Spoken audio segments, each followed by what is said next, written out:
Brought to you by Telehelping, a virtual assistant staffing company for professionals.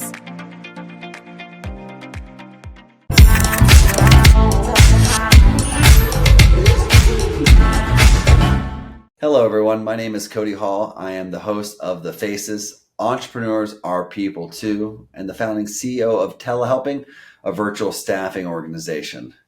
Now, to keep with some of our themes, oftentimes we speak to very unique individuals who run very unique companies. And this gentleman that we're having on today, John, is no exception. I'm super happy to have you on, John, and looking forward to diving into, again, some more details about you. Yeah, I'm happy to be here, Cody. Thanks for asking. No, I'm very excited to have you on, John. And, John Graham, no relation to Billy Graham, I take it, right? No.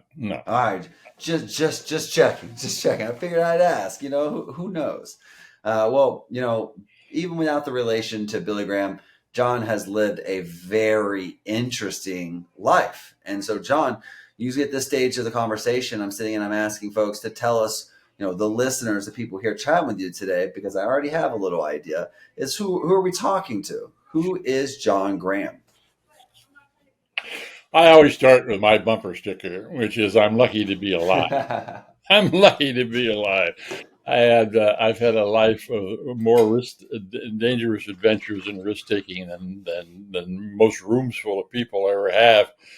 Started off working when I was 17 years old on a freighter going to the Far East. Those were before container ships, so it was a freighter run by 50 or 60 really tough guys who looked at me, John Graham, coming from this very placid, conservative little city called Tacoma, Washington. Nothing ever exciting ever happened in Tacoma. Nothing exciting ever happened in my family. Here was I on this freighter, and these guys that ran the freighter were determined to teach me life lessons at 17 that they knew I'd never get in Tacoma or in school. And I'd just say they didn't fail.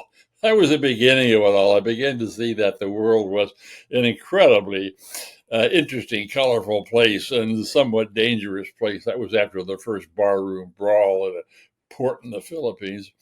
Anyway, my life has been nothing but risk-taking ever since then. The year after that, I was hitchhiking in Europe, and I realized that there was a war going on in Algeria. Rebels were fighting the French government. I said, hell, I've never been in a war before. That sounds interesting. I went down there, put an American flag on my chest so that the rebels wouldn't take me for a Frenchman and shoot me, and hitchhiked across Algeria in the middle of a colonial war. And one adventure followed the other, and I began to realize that the only thing that mattered to me as a young man was the adrenaline rush. That's all that mattered. And that was fine when you were 17, 18, 19, 20, whatever. After the year after that, I was with a group of guys that made the first ascent of arguably the most difficult and dangerous mountain on the planet. A mountain face higher than anything on Mount Everest, on Mount McKinley, Denali in Alaska, and we lived to tell about it. Graduated from college, hitchhiked around the world, reporting on every war I came across. And again, I mean, the bullets were flying, and there were mountain climbing falls and stuff, and I kept walking away from it all. And my life was about, like I said, nothing but the adrenaline. That's all I cared about. It was a pretty selfish life because all I cared about was my own satisfaction of that incredible passion I had for risking my life and walking away from it all. So I had to earn a living. I wasn't rich, so I joined the U.S. Foreign Service, and they didn't disappoint. In terms of finding a life of adventure, I was in the middle of the revolution in Libya when Gaddafi came to power, for example. I just loved it. I mean, it was a weird, is the weirdest kind of life, because there I was in the revolution in Libya. Everybody else in the American embassy there was freaking out when cars were burning and mobs were throwing rocks. I loved it. I absolutely loved it. That kind of violence was just second nature. And so I asked to be sent to the most dangerous place in the war in Vietnam, and the State Department did that. Sent me to where I was the advisor to the city of Hue, which was a city right near the dividing line that then divided North from South Vietnam, the DMZ. And I was there for a year and a half, not knowing every day would be my last, because it was a very dangerous place to be. That I also walked away from that, but that was a turning point. I'm talking too long, but Christ, so much has happened. Uh, I, It's completely fine. uh, Very few have well, experienced what you've experienced. I've given a thumbnail of the story up to the point where my life finally began to change.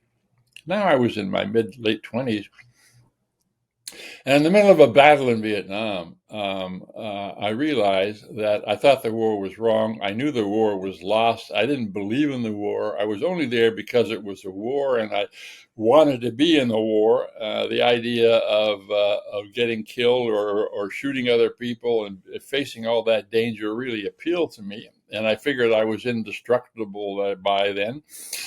So I went to Vietnam, and in this dangerous place. And in the middle of this battle, it suddenly occurred to me that I wasn't 17 anymore. Okay, I was an adult, and yet I was still totally consumed by this selfish passion for adventure, and I realized that I hated the war. My home was 8,000 miles away, and yet I was senior enough in that war so that decisions I was making were costing people their lives. Yeah. And I just realized all of a sudden how shallow my life was. I mean, here I was in life and death situations and something I didn't believe in. I was only there because of the risk taking that I so much enjoyed. And I didn't care about the war. I didn't care about other people. All I cared about was myself. And all of a sudden, that just didn't seem right. I realized then that I had to change my life. I got out of that battle as I got out of all the other scrapes I'd ever been in. Came back to California, got involved in what were then called encounter groups, where you sat around with a dozen other people and spilled your guts and tried to figure out your life. Actually, it helped me out quite a bit. I began to understand. Other people began to tell me that beneath all this John Wayne bullshit that had typified my life up until then, there was actually a nice guy, a compassionate guy, someone that did care. And I realized that what had happened in the previous 15 years was that, yeah, I was a nice guy. I did have a heart, but I'd like taken a heavy piece of plywood and nailed it over that heart, because all I wanted to do was be John Wayne and have these adventures, and the hell with anybody else, and to hell with poverty and disease or helping make the world a better place. All the stuff that I saw so much of in Africa and Asia. And it occurred to me in California that I needed to pry that heavy board off my heart and become a full human being. And so I started, and it wasn't easy, and it took me a long time to begin to turn my life around. But I did, and I ended up a few years later to a pretty totally different human being at the United Nations, where I was in charge of American policies toward Africa and much of the third world, the poor nations of Africa and Asia. That I began to do some pretty cool stuff, some neat stuff, like helping end apartheid in South Africa. Most of your viewers may not know was a system of institutionalized racism in South Africa, terribly oppressive to Black people in South Africa. And I helped end that. And I helped do a lot of other stuff that fought for peace and justice in the third world. And my life had completely changed. I'm going to stop Well, there that's because there's more. no, John, and I think that that's great. And it's interesting that we can piece it apart too. And so, as someone who has chased the thrill, right, of danger, you've started off this life, is it traveling the world, jumping on a freighter, going around the world, getting in bar fights in the Southeast Asia, on to chasing the danger of wars, and ultimately playing a really big part in the outcome of some of the situations in those wars. I've been to Hue City, And so, I know where it lies physically, and I've explored the city and the greater Oh, country of Vietnam. And so, it's interesting for those who don't know is, the Battle of Hue City was the largest urban fight up until Fallujah in Iraq since, for the U.S. military. It was a huge city. It's where they basically invented almost modern day close quarters combat of how do we fight a battle when you're in a huge urban environment. And so, as we said in the Marine Corps, house to house, street to street, and that's Way City. And so, that's something that, was carried on through the military Marine Corps legacy. And so being able to be the State Department's liaisons to that during the war is huge. And I really like that you had that transition, and you talked about going to your kumbaya circles, as I refer to them, to, to sit there and talk about your feelings. Just recently, I still go to some kumbaya circles, and I recently started going to something called MVP, which is military vets and professional athletes. We basically get together and we beat up each other with some mixed martial arts practice and exercising, and then we sit around a circle and we talk about simple things and oftentimes very heavy things that some of us are going through. And so it's interesting that you were taking the time to learn those feelings. You compared it to pilling a board over your heart. And I think that's because a lot of times in those roles, you're designed to kind of ignore your emotions. You're designed to put those in a place and continue to operate without their influence, right? yes, and also in California, it wasn't just the encounter groups. I also had what we now would call a severe case of PTSD. Um, and I would walk on the shadow sides of the streets in Palo Alto, California, for example, to avoid sniper fire, serious nightmares, stuff like that. So the year in California, the State Department actually sent me to Stanford. They didn't care what I studied or what I did. Just a year off to get my life back together. And so it was complicated. And my life from then wasn't as, I'd like to say it was a straight upward path between being this self-aggrandizing adventure junkie to being a good guy. It was more two steps up, one step back sort of thing. It took me a while because I was so deeply immersed in risk-taking and violence that it took a while to transform my life back into something where I could do some good in the world. So yeah, it was a difficult journey.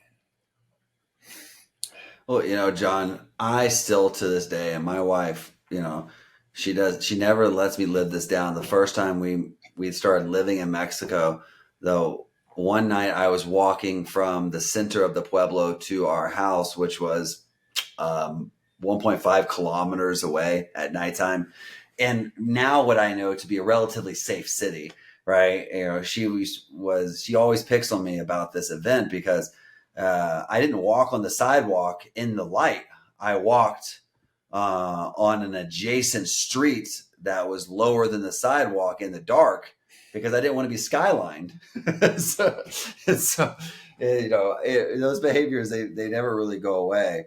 But it's, you hit on something there, being a good guy, and I'd like to take your perspective on this. I like to believe that I've always tried to be a good person, a good guy, in quotes, right?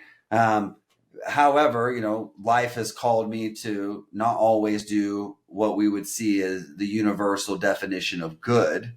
And so, although, I also believe, to finish that thought process, that, sometimes things need to be done that aren't always great to get a better, utilitarianism outcome of the greater good. And so I don't think that you were ever a bad guy. I just think you were doing the things that needed to take place so that Americans can shop at the mall.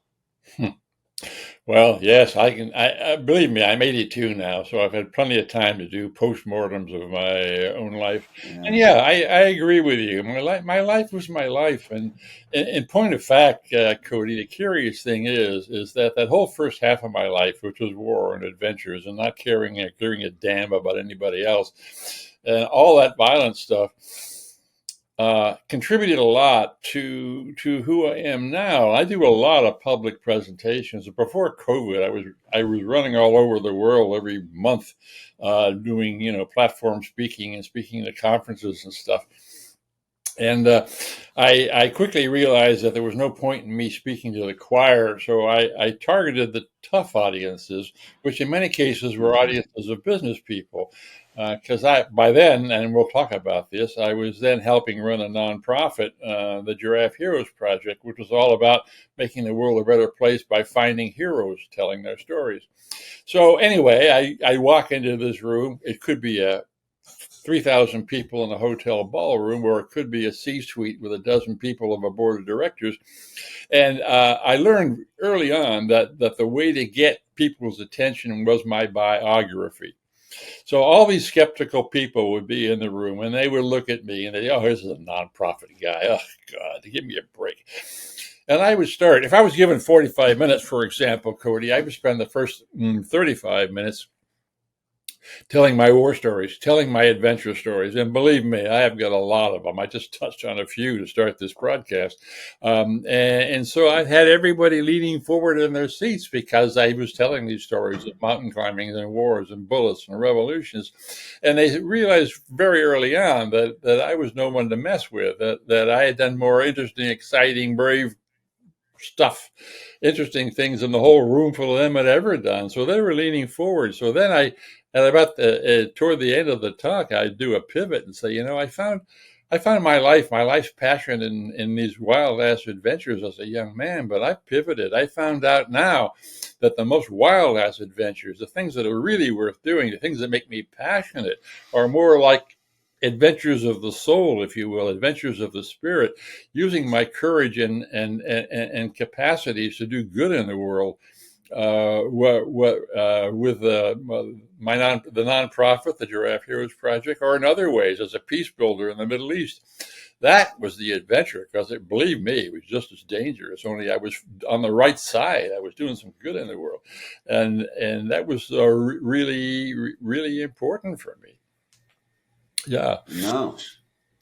And I 100% agree, and I know many men who work in the nonprofit space who, you have to hook those ladders first and pull them in and get them interested, right, with the war story, and then say, hey, listen, while I have your interest. Yeah, So, exactly, um, Cody. And and I always come down to basically the same bottom line. I'll look at this group of people, and I'll look at them and I'll say, what I found out, big lesson here, is that the most important in my life, and I dare say the most important thing in your life, is finding meaning, is looking in the mirror in the morning, and whoever looks back at you from that mirror, you want to know that you're on the planet for a purpose. You're not just marking time, right? Okay. yeah. And they'd all kind of nod. Says, well, okay, you got to find that purpose. You got to find that meaning. As a young man, I thought I'd found it in these wild ass adventures, but now I realize that I found it in something else, and it's something that a discovery a lot of other people have made too. I'm not the first one, and that is the real source of meaning, the most permanent source of meaning you'll ever find, is some kind of service. Now, I'm not talking about Mother Teresa. I'm not talking about sackcloth and ashes or running a nonprofit. You can be of tremendous service in the business world, making a good product, selling it at a fair price under good labor conditions and environmental conditions, and being a good neighbor in the communities where you operate. These are all a service. And so you need to, I'm suggesting to you that you look at your life and find that meaning, and find it. I'm a capitalist, right? But still, you find that meaning not in third quarter earnings, not in money and profit. You find that real meaning in the source of giving back, of doing something that actually moves the ball forward, that helps make the world, your community, a better place. And you can do that in the business world. You can sure as hell do it as an entrepreneur.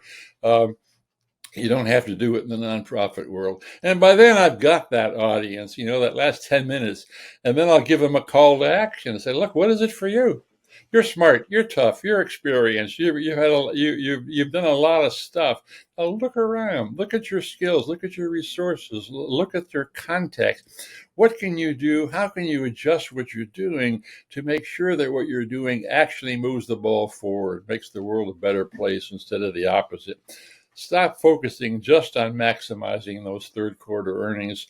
Start focusing on something even bigger than that, which is some kind of service. No, and I think that if I were to speak, personally about it, I don't think I found much service to anything in this world until I became a father, right? There you are. Yeah. And I didn't really, service to my family now that, I commit myself to be honest with you, everything outside of that was always treated as a means to an end. Right. And there's people in my life, good, solid buddies that I've had since the Marine Corps. And there's people I've met along the way that have value. But, I really didn't find too much service in anything other than my duty to my people. All right. My little kingdom. So, that's something that, I predicate a lot of my, long-term perception of value and their perception of me is how well I do for them. And so I think that's great. That is a great cause. But what I really love is what you're talking about is something outside of just that. And, that's why I want to steer the ship to the Giraffe Hero Project, because I want to know a little bit more about what exactly it is who it is that you are focusing on as those heroes, and what are they really doing for the project? Yeah. It's a wonderful story. And like I say, the story starts not with me, but with a remarkable woman named Medlock. And I met her in the early 1980s. I was in New York at the United Nations. She was a young single mother working as an editor, freelance editor and writer. And she got consumed with the idea that too much of the world's news focused on the bad things going on, the fires, the rapes, the pillage, whatever was going on that was bad. And not enough attention was given to things that were going right, and especially to those people who were bravely taking on tough problems and making a positive difference. Nobody was telling their stories. So she determined she would do that, and that's how the Giraffe Heroes Project was born. And is a natural born storyteller, and she understood from the very beginning the power of story. Not a new understanding. People have understood the power of story since Neanderthals were dancing around their campfires and telling the stories of the great hunters or whatever in order to inspire the young people to be brave as well. Anne understood the power of story, the same way that the troubadours did in the Middle Ages, for example. Well, Anne was going to become sort of like the troubadour for our age. So she began finding people who were sticking their necks out. And that's hence the metaphor, the Giraffe Heroes Project. She found people who were sticking their necks out to make their communities or their world a better place. And she began telling their stories. And she was in New York, so she sometimes could get a star of movies or stage to do the voiceovers. And she would do short 3-minute or 4-minute vignettes of these exciting people. She called them Giraffe Heroes because they were sticking their necks out. And she would interview them and get some audio from that, and then go have a voiceover from a movie star or a stage star, put it all on a vinyl record. I don't know how many of your viewers even know what a vinyl record is, but it goes round and round the turntable and sound comes out. Anyway, she would put those on vinyl records and ship them out to radio stations. In the beginning, it was a small bunch of small stations, but it began to grow, and people really responded to that. And so within a few years, there was a nice story on her in the New York Times, and she was off and running. And like I say, I met her at the very beginning of this process. And to be blunt, I was so stupid, I didn't recognize the power of what she was doing. I thought I wanted to change the world too, because by now my life had turned around, right? I'd been at the UN, I'd helped end apartheid, stuff like that. And I thought, because I was a terrific speaker, I thought that I could change the world through giving these magnificent speeches. This is then in the middle of the Cold War, so I was giving speeches on peace and etc. No, very few people were listening to me, but all kinds of people were listening to paying attention to what Ann Medlock was doing. So I happened to meet her, I thought what she was doing, telling stories, was kind of lightweight. Changing the world, you had to give great speeches. And I was completely wrong. Then I fell in love with her,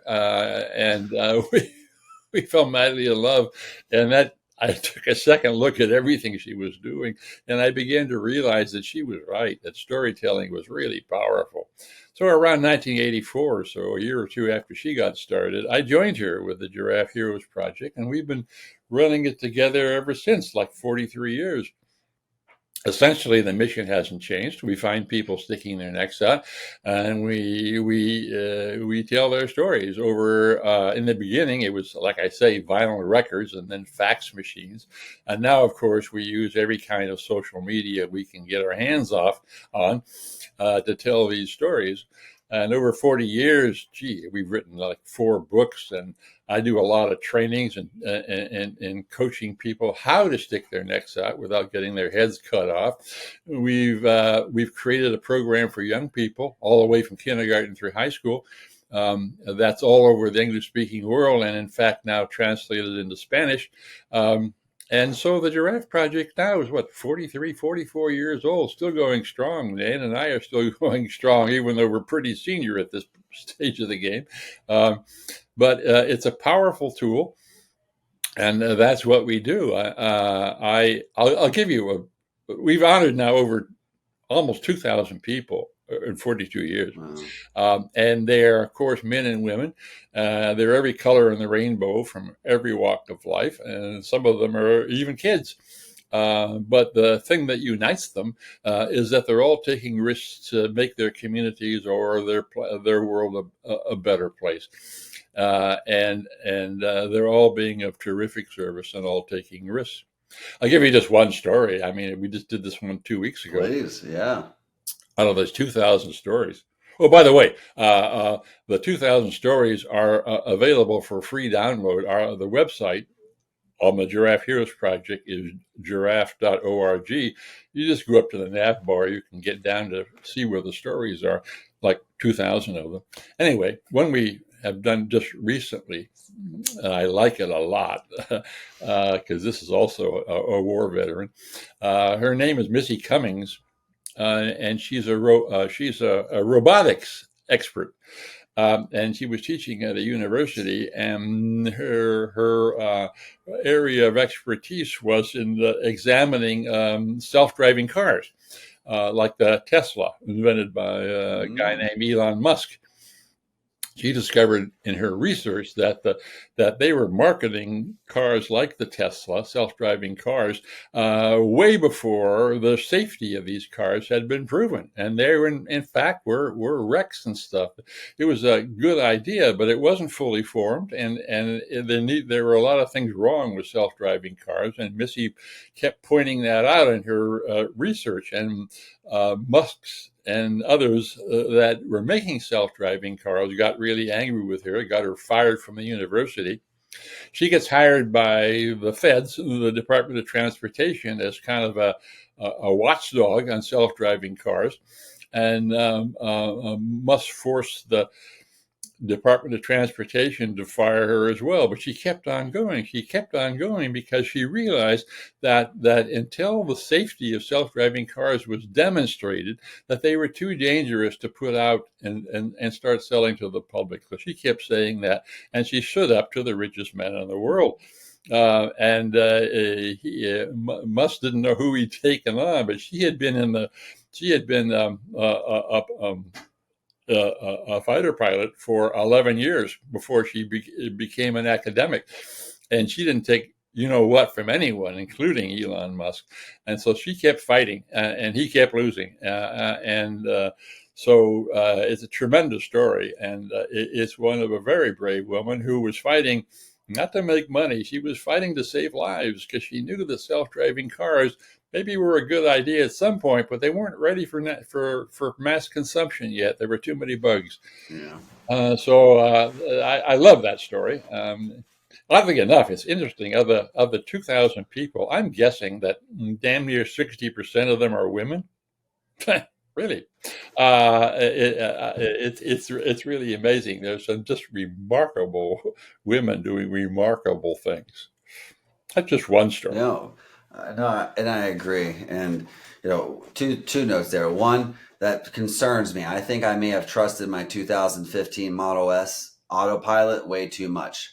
There are definitely moments and times where maybe my buddies would get in the car and we're like, we're gonna let it take this on ramp by itself, and we'd sit there, risking it for the biscuit.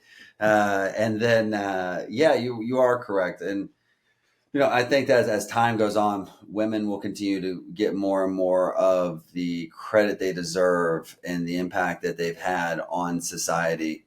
Truth be told, even if we were just to credit the value that women have directly impacted into the world, being by their own hands, it's a large majority, and so it's very equal to that of men. But also, as they say, behind every good man's a good woman. So even if there was a man who himself, I look at myself, for example, I can't accomplish what I accomplished if it wasn't for my partner. Like her and I, we hand in hand on things.